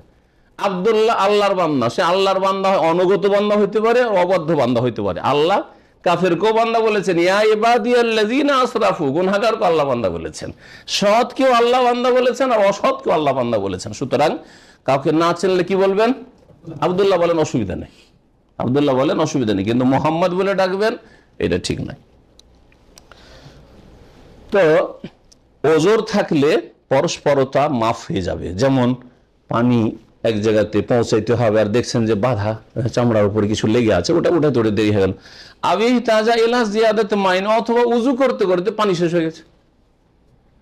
নলে বিশেষ করে পানি যখন ঘটিতে নি করবেন, বাটিতে বা কিছুতে, তখন তো বুঝতে পারছেন যে কতটা পানি আমার লাগবে উজুতে, কিন্তু নলে ভাবছেন যে উজু হয়ে যাবে, আবার শুরু করেছেন, হাত মুখ ধোয়া হয়েছে, হ্যাঁ, আর ওই সময় নলে পানি শেষ হয়ে গেল। নলে পানি শেষ হয়ে গেল, এই নল থেকে আর এক নলের লাইন লাগালেন, তো লাইনের উপর লাইন লেগে আছে, ওইদিকে বাথরুমে কেউ ঢুকে আছে বাসাতে, হ্যাঁ, বাথরুমে ঢুকে আছে হয়তো, ওখানে লাইন লাগে 5 মিনিট হয়ে লেগে গেল, 10 মিনিট লেগে গেল, এদিকে শুকিয়ে গেছে। তাহলে আবার নতুন করে শুরু করতে হবে না? আপনি উজু করার জন্য ওখানে লাইন লাগিয়ে আছেন, হ্যাঁ, উজুর কাজেই যেন আপনি এঙ্গেজ। সেই জন্য বলছে যে হয়তো তার পানির প্রয়োজন হয়ে গেল, আর পানি নিতে নিতে বা পানির ব্যবস্থা করতে করতে তার আগের অঙ্গ শুকিয়ে গেছে, ওখানে একটু গ্যাপ পড়ে গেছে, ওতে কোনো অসুবিধা নেই। না হবে জালিকার, এইরকমই যদি কোনো শরীয়তে ওজর হয়। আল্লাহু আ'লাম, সাল্লাল্লাহু সাল্লাম আলা নবিয়িনা মুহাম্মদ ওয়া আলা আলিহি ওয়া সাহবিহি আজমাইন। হ্যাঁ, এটা হচ্ছে আল্লাহ রাব্বুল আলামিন যে বলেছেন, পরস্পরতার এটা থেকে নেওয়া যেতে পারে। আরেকটা দলিল আছে, বলছি হ্যাঁ, বুঝে আসে না? হ্যাঁ, পরস্পরতার ক্ষেত্রে নবী করিম সাল্লাল্লাহু আলাইহি ওয়াসাল্লাম একটা লোককে দেখলেন যে তার এখানে একটু, হ্যাঁ, গোড়ালিতে, হ্যাঁ, বা টাকনাতে চমকিছে, শুকনো হয়ে আছে, দেখেছিলেন। দরুস মুহিম্মা লিআম্মাতিল উম্মাহ, গুরুত্বপূর্ণ দর্স, ওর সারহাতে আমি আলোচনা করেছিলাম, ওখানে ওই হাদিসে শাইখ ইবনে বাজ রাহিমাহুল্লাহ উল্লেখ করেছেন। তো দেখলেন, দেখার পরে নবী করিম সাল্লাল্লাহু আলাইহি ওয়াসাল্লাম বললেন যে ওয়াইলুল লিল আকাবি মিনান নার, যাদের টাকনা শুকিয়ে আছে, পানি পৌঁছেনি, তাদের জন্য জাহান্নামের দুর্ভোগ রয়েছে, বললেন হাদিসে। তারপরে নবী সাল্লাল্লাহু আলাইহি ওয়াসাল্লাম ওকে বলেছিলেন যে তুমি কি করো, উজু কর। ফামারাহু বিল উজু, তাকে আবার পুনরায় উজু করতে বলেছিলেন। উজু করা হয়ে গেছিল, কিন্তু ওই জায়গাটুকু শুকিয়ে আছে, বোঝা যাচ্ছে বেশ কিছুক্ষণ হয়ে গেছে, কারণ আবার নতুন করে উজু করতে বলেছে। এই কথা বললেন না যে শুধু ওই শুকনো জায়গাটা ধুয়ে না, এই কথা বললেন না। তাহলে বোঝা গেল যে গ্যাপ হয়ে গেছে মাঝখানে, সেই জন্য তাকে নতুন করে আবার উজু করতে বলেছেন। আর তারপরে পরস্পরতা, তরতিবের সাথে সাথে পরস্পরতা না থাকলে বেখাপ হয়ে যায়, খাপ ছাড়া হয়ে যায়, যেটাকে বলি, হ্যাঁ, বেখাপ্পা বা খাপ ছাড়া বলি, খাপ ছাড়া হয়ে যায়। সুন্দর শুধু নয়, খাপ ছাড়া হয়ে যায়, তো একটা আরেকটার সাথে সম্পর্ক থাকলো না। অর্ধেকটা করলেন বা সবকিছু করেছেন, পাটা ধুলেন না, তারপরে 5-10 মিনিট হয়ে গেছে, তো আগের গুলির সাথে ওর কানেকশন, হ্যাঁ, বিচ্ছিন্ন হয়ে গেছে আসলে, যার ফলে এটাও ফরজ। এটা ইমাম আহমদ বিন হাম্বলের মত, এটা মুহাদ্দিসিন কিরামদের মত। ইমাম শাফি বা শাফিঈরা 5টা বলছে, আর না 4টি বলছে, কিন্তু 4টি মোটেই ঠিক নয়। জি, আল্লাহু আ'লাম। জি, সুবহানাকা আল্লাহুম্মা ওয়া বিহামদিকা আশহাদু আল্লা ইলাহা ইল্লা আনতা আস্তাগফিরুকা ওয়া আতুবু ইলাইক।